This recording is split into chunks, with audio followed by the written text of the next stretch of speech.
Your Royal Highness, thank you very much for speaking to us. It's a very poignant time, of course, but I know you want to focus on celebrating your father's life at this point. Indeed, I mean, absolutely, and not just such a broad life, but a life that was involved in so many different interests, and he travelled so much of the world and saw so much. And not only that, but he was the sort of person that, once met, never forgotten. It would have been your father's 100th birthday. How do you think he looked back on his public work?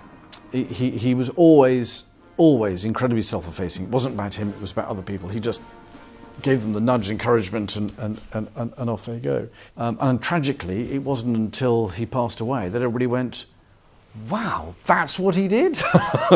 And of course, it's too late, he never found out. But then I suspect that if he had made it to his 100th birthday, that a lot of that would have come out.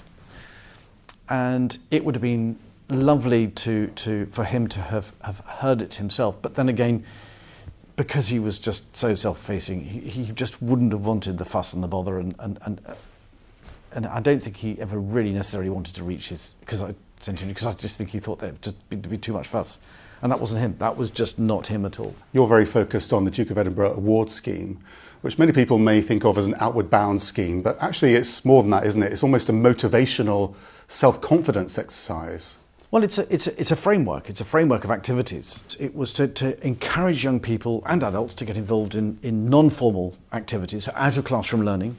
And of course, it empowered both adults and young people to take control of those destinies. And it doesn't matter where in the world that young person or that adult is, it's the same. And hence the reason why I think it's spread to 130 countries. And it's doing particularly well in the States. It was a bit of a late starter there, but it's brilliant. And what's really exciting about what's going on in the States is that nearly 50% of the young people involved are from what we would call at-risk or marginalised young people and disadvantaged young people, which is brilliant, because those are young people that can really benefit from this. We should also talk about his other role, which a bigger role, arguably, his role as consort, and probably the biggest influence on arguably one of the greatest reigns in British history, away from the Queen. Can I ask how she's coping without him? Well, thank you for asking, and I think actually doing remarkably well. But then I think that yes, it was a fantastic partnership, but over the last couple of weeks, life has got considerably busier. Things are beginning to open up. There are more activities, so sort of weirdly that sort of fills any particular void. I think there are going to be other times further on in the year where I think that it will become a bit more poignant and a bit harder. But at the moment, thank you very much indeed for asking, but I think everybody's in pretty good shape, really. I don't want to pry too much in private matters, but this is a private matter which is also very public, which you'll be aware of. But must have been the family rift. It's undeniably there. That must have been very difficult for her too. How is she coping with that, can I ask? Well, it all depends on... Are you euphemistically referring to Harry and Meghan, are you? Yeah, yes. I mean, there's the divide between the Sussexes and the rest of the family currently. Do you know? Yeah, I mean, it's very sad. And weirdly, we've all been there before. We've all had excessive intrusion and attention in our lives, and we've all dealt with it in slightly different ways. And listen, we wish them the very best of luck. It's a really hard decision.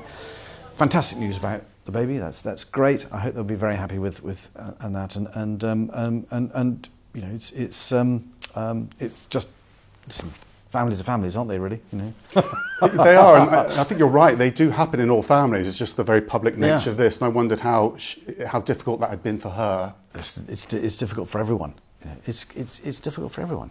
But as I said, that's families for you. So. We talked about how she just carries on in this remarkable way, in this very inspiring way. And President of the United States, currently in the United Kingdom. And the Queen is the longest serving head of state in the world. She's met so many presidents, as I've said, and so many heads of state around the world. I mean, I wonder it must be an opportunity also for those heads of state to speak to someone who's been there, done that, and had that experience as well. When you meet somebody who's had that level of personal experience and knowledge. I mean,